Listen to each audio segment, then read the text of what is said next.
अस्सलाम वालेकुम student. Chapter number 3 हमारे पास है डायनेमिक्स और इसका आज का टॉपिक है न्यूटन लॉ ऑफ मोशन। अहम टॉपिक है, इसको अच्छे तरीके से समझना है।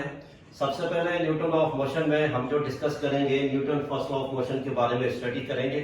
इसकी एग्जाम्पल को देखेंगे, डेली रूटीन में कहाँ कहाँ अप्लाई होता है Newton first law of motion, उसको भी देखेंगे। सबसे पहले इसकी जो है डेफिनेशन, ये स्टेटमेंट भी आप इसको कह लें Newton first law of motion की।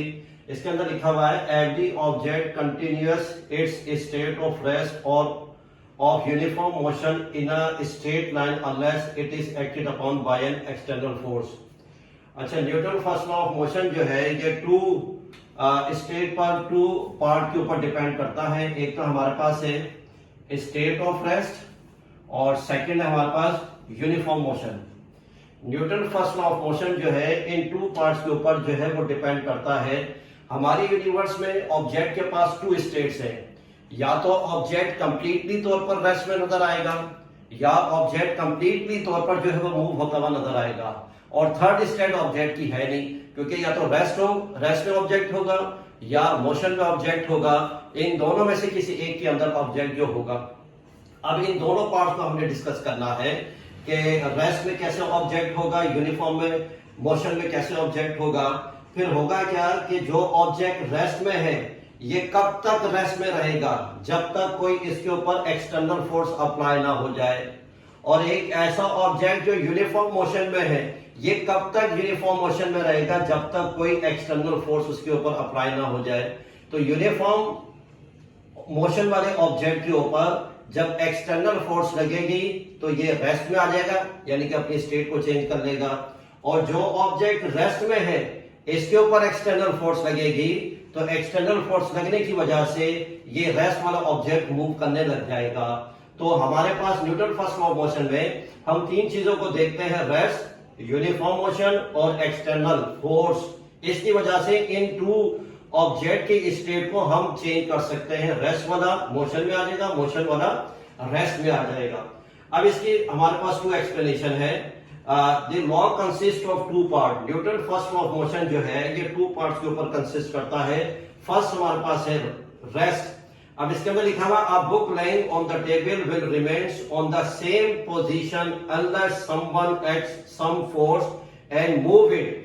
Newton first law of motion की जो हमारे पास फर्स्ट पार्ट है वो है रेस्ट। अब इसके अंदर ये कह रहा है कि एक बुक जो टेबल के ऊपर रखी हुई है वो तब तक रेस्ट की कंडीशन में रहेगी जब तक कोई उसके ऊपर जो है एक्सटर्नल फोर्स अप्लाई ना हो जाए या कोई सेकंड पर्सन उसके ऊपर फोर्स अप्लाई करने ना लग जाए, तब तक वो ऑब्जेक्ट रेस्ट में ही रहेगा।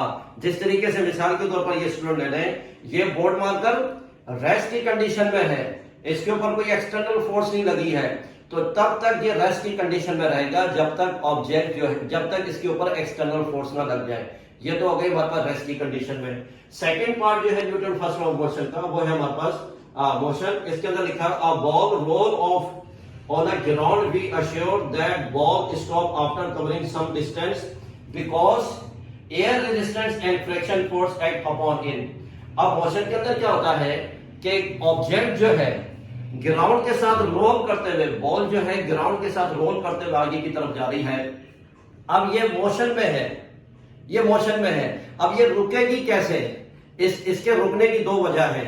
एक तो क्योंकि ग्राउंड को टच करते हुए आगे जा रही है, तो ग्राउंड को टच करते हुए जब आगे जाएगी तो यहां फ्रिक्शनल फोर्स होगी।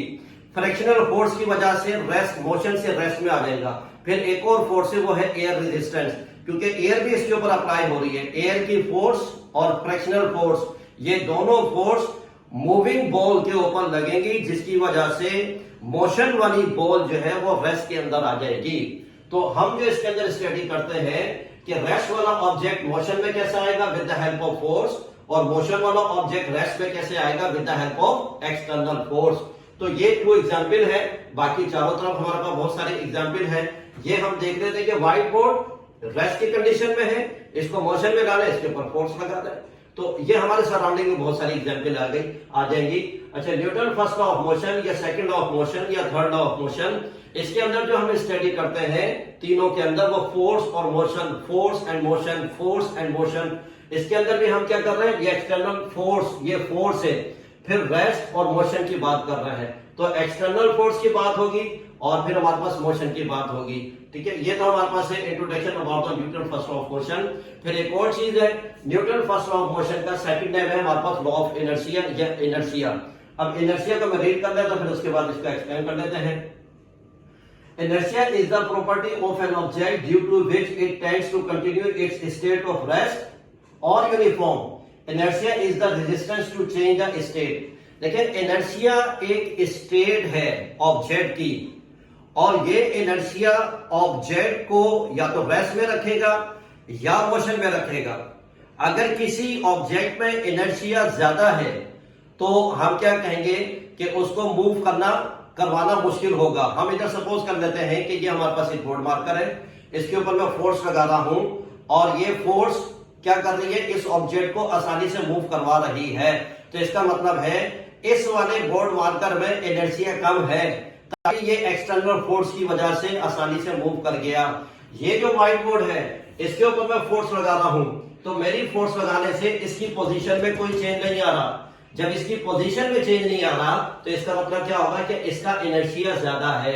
जैसे रोड पर खड़ी हुई मोटरसाइकिल और ट्रक, तो ट्रक को आसानी से हम जो मोटरसाइकिल को आसानी से मूव करवा देते हैं क्योंकि मोटरसाइकिल का इनर्शिया कम है।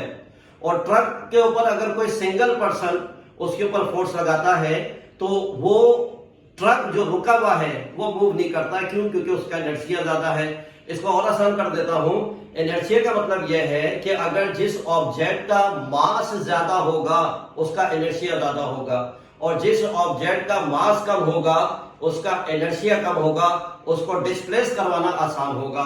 फिर इसके एक्सप्लेनेशन में देख रहे हैं, when you stop pedaling your bicycle it does not stop at once, the bicycle continue moving, however the road's friction and air resistance act against its motion and bring it to rest after some time। अब होता है क्या, cyclist क्या है, वो cycle को चला रहा है ना, पेडल के ऊपर अपनी फोर्स लगा रहा है, और अचानक से फिर क्या हुआ कि उसने पेडल के ऊपर फोर्स लगाना खत्म कर दी, अपने दोनों पांव को हटा लिया, लेकिन साइकिल फिर भी मूव होती हुई नजर आ रही है।